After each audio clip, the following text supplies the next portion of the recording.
দারুণ হয়েছে, দারুণ। বাংলাদেশে মেয়ে বিয়ে না করলে এরকম খাবার তো খেতেই পারতাম না। My pleasure. নমস্কার, কেমন আছেন সবাই? বাংলাদেশি মেয়ে ইন্ডিয়ান বউয়ের ব্লগে স্বাগত সবাইকে। মাকে ছাড়া বাবার বাড়ি আর শাশুড়ি মাকে ছাড়া শ্বশুর বাড়ি, দুটো বাড়ি বড্ড ফাঁকা লাগে। আর এই দুটো বিষয়ই আমি খুব ভালোভাবে অনুভব করতে পেরেছি।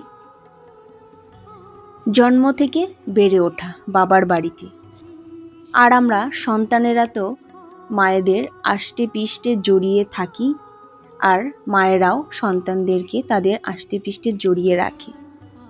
তাই হয়তো আমরা মায়েদের উপস্থিতিটা খুব ভালোভাবে অনুভব করতে পারি। আমরা বাড়িতে আছি কিন্তু মা বাড়িতে নেই, কোনো রিলেটিভসের বাড়িতে গেছে, হয়তো অন্য বাড়িতে গেছে বা কাজে কোথাও গেছে, তখন কেমন যেন একটা ফাঁকা ফাঁকা লাগে। বা স্কুল, কলেজ, অফিস, শ্বশুরবাড়ি থেকে যখন বাবার বাড়িতে যাই, হয়তো গিয়ে মাকে দেখতে পাচ্ছি না, হয়তো মা এখানে ওখানে কোথাও আছে, মা মা মা করে ডেকে উঠি, মা কোথায় গেল, মা কখন আসবে। ঠিক তেমনই শাশুড়ি মাকে ছাড়া যে শ্বশুর বাড়িটা বড় ফাঁকা লাগে, এটাও আমি খুব ভালোভাবে বুঝতে পেরেছি আমার এই অল্প বিবাহিত সময়ের মধ্যেই। কারণ আমার বিয়ের পর থেকে আমি আর শাশুড়ি মা একত্রে থাকি। তো প্রথম থেকেই যেহেতু দুজনে একত্রে আছি, দুজনের একত্রে থাকা, গল্প, সময় কাটানো, সংসার, কর্ম সবকিছু মিলিয়ে একসাথে থাকা।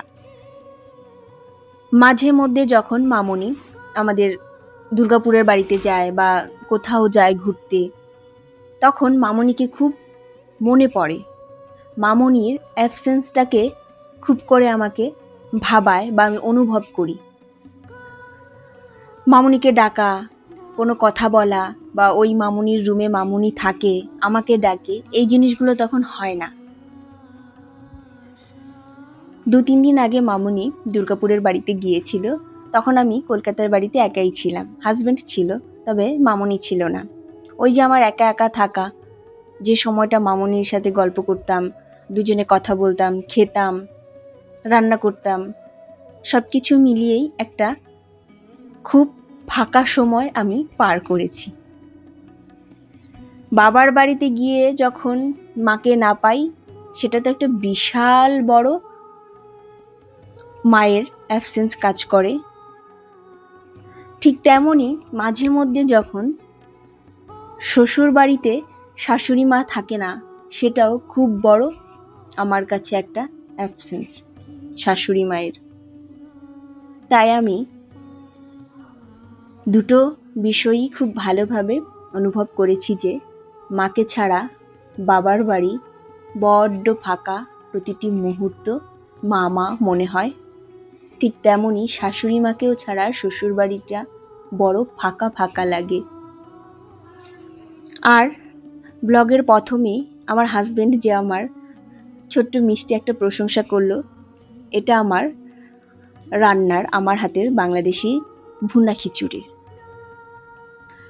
সে বাংলাদেশের নানা রকম খাবার খেতে বেশ পছন্দ করে, আর আমার রান্না করতেও বেশ ভালো লাগে।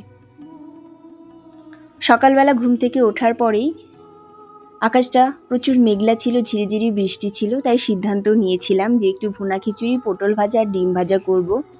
আমার কাজ কর্ম সকল কিছু সেরে যখন আমি খিচুড়ি রান্না বসাই, ঠিক তখন রোদ উঠে যায়, আমার খিচুড়িও রান্না হয়ে যায়।